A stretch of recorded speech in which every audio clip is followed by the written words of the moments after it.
Hello and welcome everyone.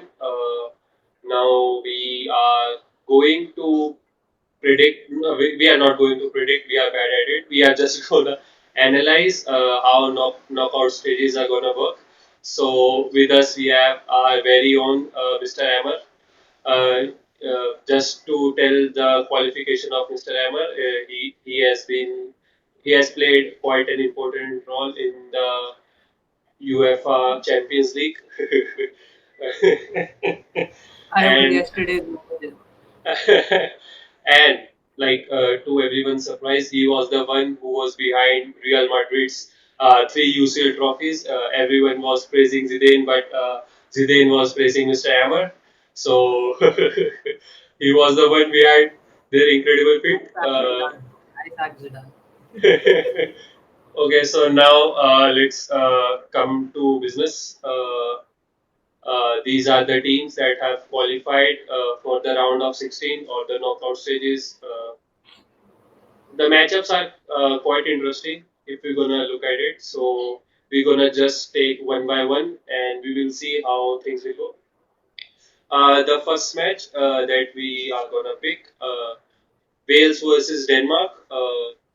So as you can see on the right side of your screen, the odds of Wales are plus 457 and Denmark are minus 170. Denmark is favored. That's but Wales is a good value at plus 450. Gareth Bale is showing why he's still one of the top talents in the world, and Aaron Ramsey is taking charge in the midfield. Denmark may be past its early struggle after Christian Eriksen collapse, but still only has one win in the last three contests. Minus 118 seems to be a too big of a margin to favor for Denmark. So, what are your thoughts, sir? Are Denmark that It's a favorite very in this close matchup? game. It is really a close matchup. Denmark did lose their first match against Finland, which they were very strongly supposed to be favorites about, but it was in tragic circumstances. And Wales lost only to Italy, which was in very controversial circumstances where Ethan Ampadu got sent off. But it again shows Italy were not. They did dominate Wales, but they did not score 5 or 6 goals. And that shows how confident defensively they've been. It's a good, strong back four for Wales. Whereas for Denmark, I think they got a little lucky. Of course, scoring bangers and outside of the box goals. The last match against Denmark versus Russia was insane because the players were. I mean, Damsgaard has been touted for since a long time by Tifo and people like Alex Stewart that he's going to be good, and he has had a decent season with Sampdoria, and he scored that first goal. Then Anders Christensen scoring that again, long ranger.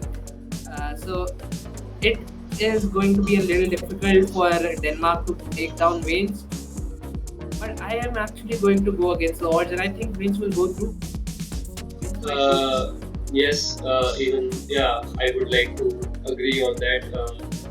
Even though odds are in not their favor, but I believe that Wales are a strong side. They have proved it in the group stages. They have performed really well, and I believe that Wales have a good chance against it, and they are definitely gonna go. Okay, now going to the next fixture, it's Italy versus Austria. Now, Italy has raced past everyone in the group stage so far, showing why it is considered one of the favorites in the tournament and my top four personally. Austria has had a solid backline with David Alaba, Stephen Lehner, but Italians had rightfully favored here at minus 195 and Austria are plus 650. So you can see like there's a huge gap between the odds and Italy are like definitely the favorites. But so how would you see this fixture?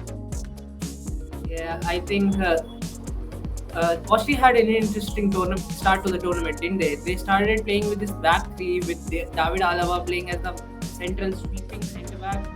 which I do not understand why, because David Alaba was apart from maybe Marcel Sabitzer, is probably the most creative player, especially with the crosses and what he can do. But when he was playing as a centre back, he could not express himself as much. And when they Yes. played Ukraine in their last game with a back four where David Alaba was as a left back and pushed up high as a left mid, and Ulmer came dropping back in, and they played. Austria really dominated Ukraine, and but needless to say, Italians have been great. I think there is a lot of heart to be given to players such as Domenico Berardi, Spinazzola. I was not convinced by Spinazzola at all because he was a forward. He is a left winger. He was a left winger at Juventus. He plays at left wing at Roma. But when he came to play here at left back, I was not convinced. But the lopsided kind of back three, which converts in for Juventus, sorry, for Italy, and Spinazzola pushing up creates a very significant amount of spaces for the other people on the right hand side to either run in behind, and I think Italians are going to run through again. Cannot see a problem in them right now, and it is very infuriating. Yeah, yep. So Italy are definitely winning this fixture. Now let's jump to our next fixture. That is, like for me, it's quite an interesting one. Netherlands versus Czech Republic. Netherlands is unsurprisingly favored to win this one after they have cruised through the group stage with three straight victories, winning Group C in the process. Wijnaldum led the way with the three goals, while Memphis Depay added two goals and two assists of his own. That's not to say that Czech Republic are already down and out before it even starts, though. But they have finished the group stage with a 2-0 win, a 1-1 draw, and a narrow 1-0 loss. That too against England. And they should put up a fight against the Dutch, even though they are clear underdogs. Not definitely. Peter Schick finished the group stage with three goals, including one absolute world-class wonder in the opening match. So, how would you rate Czech Republic chances in this match? I mean, it is as much as I would like Czech Republic to win, it is going to be difficult, isn't it? Because Yes. I don't like Netherlands. I Uh, think it is very evident now. I do not want them to go far forward. But I think there are a lot of people, a lot of players in the Czech side that have really impressed. Especially, I think everybody saw Vladimir Sukal would have a good tournament, especially considering how far forward he pushes up from the right hand side for Czech Republic, and with tall players such as Vladimir Darida, Thomas Soucek, Patrick Schick, of course, who got elbowed in the face by Dejan Lovren. Dejan Lovren to UFC confirmed. Uh, and but Thomas Vasley, their goalkeeper, has been pretty good as well. He plays for Sevilla, and he's not a regular starter. He moves in and out, but he's had a very good tournament. Even distribution wise, I think considered just one goal to England and and a goal to Croatia, I believe. So two goals conceded and a lot of good stops in those games, nevertheless. And I mean, we can hype them up as much as we want to, but Netherlands have a very good chance to go forward. Uh, I really don't want that to happen, but I think Memphis Depay, Gini Wijnaldum, and Denzel Dumfries surprisingly will again play a very key role if Netherlands were to go. yes, pretty much I would like to say the same things only. So Netherlands will easily go through this match. Now let's come to our first match in which maybe we have our uh, discrepancies. Croatia versus Spain. Croatia is holding plus 400 odds. Spain, surprisingly, minus 143. So Spain are the favorites to win over Croatia, especially after their 5-0 0 shell-lacking of Slovakia in the third and final group stage match. Spain finished in the second place, just 2 points behind Sweden, and will take on second place from Group D, which is Croatia.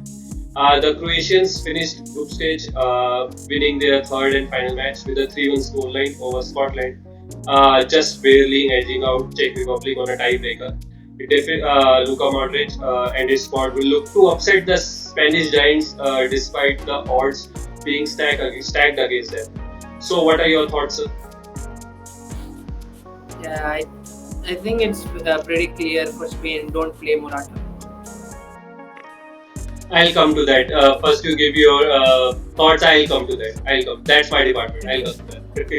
I mean, Spain were very dominant against Slovakia. I watched that match last night, and it just showed they play a really dominating brand of football.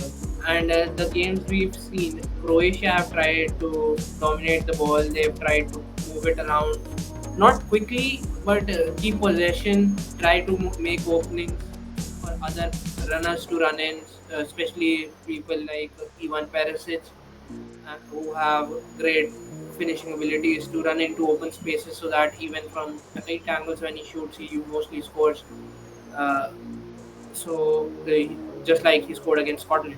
So I think Croatia will need a Modric stunner to surprise me. That's all I can say. I don't think once Spain had Pau Torres and Rodri on rest this game, and even if Rodri does not play, there was Sergi Busquets who had a very good game. Koke has had a very good game. Pedri might be one of the player of the tournament, I think, and it's really unbelievable to believe that we are 2 years older than Pedri, and I think just it's I think it this problem was highlighted a lot before even the tournament started, that Spain don't have that goal in them. They don't have that conventional striker in them, the likes of which we've seen over the past years. And I think if anything was going to be troubling them, that is all that's going to be troubling them. Yes, but see, both the teams, whether it's Croatia or it's Spain, they both have their problems in the striking only. Like Croatia are heavily dependent on Modric's stunner. Apart from that, we haven't seen much of a goal or much of a goal scoring intent from Croatia, and Spain has Morata, so things are pretty equal in the striking zone there. So, what do you think? Would Morata be able to finally break his curse and score a goal, or Modric's Scored struggle? one goal, right? He scored the goal Yeah, he against scored a goal. but Uh, yeah. I think I don't think he's going to be down. He keeps his head down and he keeps playing on and on. It just Luis Enrique believes in him a lot. Never mind, he did substitute him, but he does believe him in a lot. Like he and the penalty miss, the shots that are being missed, especially the open goal that was missed from the rebound of the penalty.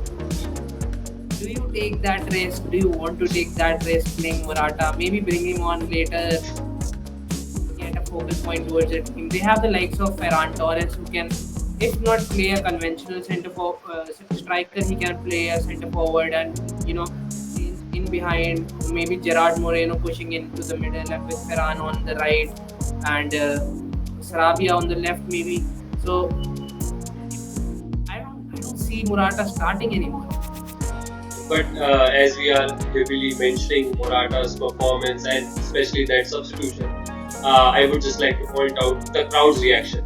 Like usually when a striker is playing that badly and missing that much of chances, we have seen how harsh Spanish crowd could be. Like they have been harsh for Ronaldo, Benzema, like the likes of Messi. They have been harsh on them and Morata, like on his current performance, but they still clap for him. It's a good motivation booster on a personal level. Like even though Morata is not playing well, but he knows that the coach has confidence in him, and I think see Morata has talent. There is no doubt in that. He has proved his worth over the clubs over the years. There is no doubt in that.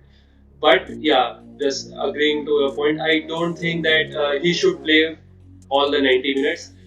He should come around 65, 70 minutes in the match so that he could maybe perform well.